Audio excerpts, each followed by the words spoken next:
Bismillahirrahmanirrahim. Yang pertama kali memaknakan istawa dengan istaula adalah al-Asy'ariyah yang datang setelah 3 generasi umat Islam terbaik. Kalau ada yang mengatakan Allah itu ada, tetapi tidak bertempat, tidak di atas, tidak di bawah, tidak di kanan dan tidak di kiri, dengan ucapan yang cukup tegas, kita katakan, Mas, ada dalilnya itu, Mas? Hah? Pak Ustadz, ada hadisnya itu? Pak Ustadz, ada ucapan dari para sahabat yang berkata demikian? Ada di antara para tabi'in, tabi'ut tabi'in, bahkan lebih dari itu 4 imam mazhab yang berkata Allah ada tetapi tidak bertempat, tidak di atas, tidak di bawah, tidak di kanan dan tidak di kiri. Sedangkan kalau ada yang bertanya kepada kita, adakah dalil yang mengatakan Allah beristiwa di atas arsy? Banyak. Bahkan kita katakan lagi, makanya baca Al-Quran, jangan asik nyanyi dan ngafal lagu. Akhirnya nggak tahu 7 ayat yang jelas dalam Al-Quran dengan jelas dan gamblang mengatakan Ar-Rahmanu 'alal 'arsyis istawa amintum man fis sama. Karena kebanyakan baca filsafat, kebanyakan memperolok-olok sunnah, kebanyakan mengajak kepada kebatilan, akhirnya 7 ayat yang muhkam yang berbicara tentang keberadaan Allah, Allah di atas arsy tidak dia ketahui. Padahal itu akidah yang dasar. Budak sahaya yang baru masuk Islam saja di masa Nabi tahu akidah itu. A'tiqha fa innaha mu'minah, kata Nabi kepada Abu Mas'ud Al-Ansari, merdekakan budak kamu ini karena dia budak yang mukminah.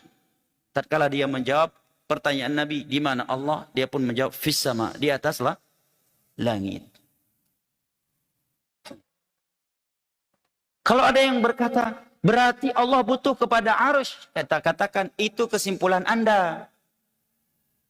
Apakah ketika ayat Al-Quran mengatakan Allah di atas arsy, Nabi berkata kepada Allah, ya Allah, berarti engkau butuh ke arsy? Apakah ketika Nabi mengatakan Allah berada di atas arsy kepada para sahabatnya, para sahabat beliau berkata kepada beliau, apakah Allah butuh ke arsy? Dan mereka lebih cerdas, IQ-nya lebih tinggi. Para tabi'in dan tabi'ut tabi'in, 4 imam mazhab, jauh lebih cerdas. Apakah mereka mengutarakan pertanyaan yang seperti itu? Dan tentunya tidak, Allah Maha Kaya. Kalau ada yang berkata, berarti Allah akan diliputi oleh arah. Karena kalau Allah berada di atas arsy, berarti arsy menguasai beliau. Itu sifat makhluk, kita berada di atas singgasana, maka singgasana meliputi kita sebagai makhluk yang lemah. Adapun Allah, Allahu Akbar. Dan kalau ada yang berkata, saya nggak sanggup berpikir, saya nggak sanggup terima Allah di atas arsy, tetapi Allah tidak diliputi oleh arah dan Allah tidak butuh kepadanya. Maka jawabannya, kesalahan Anda karena Anda memikirkannya. Sedangkan bab akidah bukan bab memikirkan, tetapi bab alladzina yu'minuna bil ghaib. Maka coba perhatikan ayat-ayat yang mengatakan tidakkah mereka berpikir, tidakkah mereka berakal, semuanya berkaitan tentang ayat-ayat kauniyah tentang tadabbur alam. Tetapi ketika Allah berbicara masalah akidah, bermasalah gaib, Allah katakan yu'minuna bil ghaib. Mereka mengimani perkara-perkara gaib, bukan memikirkan perkara-perkara gaib. Imani seperti para sahabat mengimaninya, selesai. Simple kaidah sunnah itu. Maka akidah salaf itu mudah diterima oleh orang awam sekalipun, apalagi oleh orang yang cerdas. Tapi kalau akidah itu tidak dibangun di atas Al-Quran dan As-Sunnah serta pemahaman para salaf, nyelimet, ribet. Contohnya akidah Jahmiyah, kata para ulama. Itu akidah Jahmiyah yang mengatakan Allah ada tidak di langit, tidak di atas, tidak di bawah, tidak di kanan dan tidak di kiri.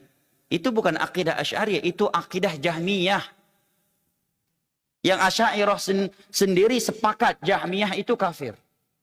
Asy'ariyah sendiri berpendapat Jahmiyah itu kafir dan sesat. Itu hukum Asy'ariyah terhadap Jahmiyah. Dan yang berkata Allah tidak di atas, tidak di bawah, tidak di kanan, tidak di kiri, itu akidah Jahmiyah. Itu akidah Jahmiyah. Bingung nggak antum? Tidak di atas, tidak di bawah, tidak di kanan, tidak di kiri. Jadi nggak ada berarti dong sesuatu yang tidak bersifat. Iya. Subhanallah. Ribet. Akidah kalau tidak dibangun di atas Al-Quran dan As-Sunnah. Mungkin juga kalau kita ditanya, kenapa Anda tidak mau demo? Kenapa Anda tidak mau mencaci maki pemerintah padahal jelas-jelas zalim, jelas tidak adil? Jawaban kita simpel. Al-Quran dan hadis serta petunjuk para sahabat Nabi yang melarang kami. Selesai. Mana dalilnya? Kita buka. Mau berapa ayat? Mau berapa hadis? Ya. Ayat jelas, hadis jelas. Ini Sahih Bukhari, Sahih Muslim.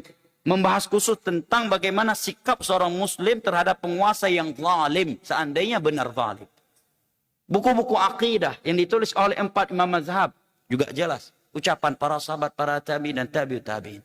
Tapi Anda yang memberontak, Anda yang demo, Anda yang mencaci maki, apa dalilnya? Ujung-ujungnya berlogika mantik. Masa sih kita, ujung-ujungnya perasaan.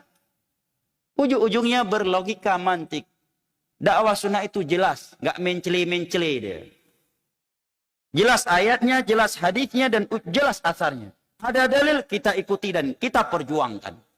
Tidak ada dalilnya, maka kita tidak mau melangkahi Allah dan Rasulnya. Jelas. Simple. Tidak ribet. Orang awam sekalipun mudah menerimanya. Apalagi orang yang cerdas.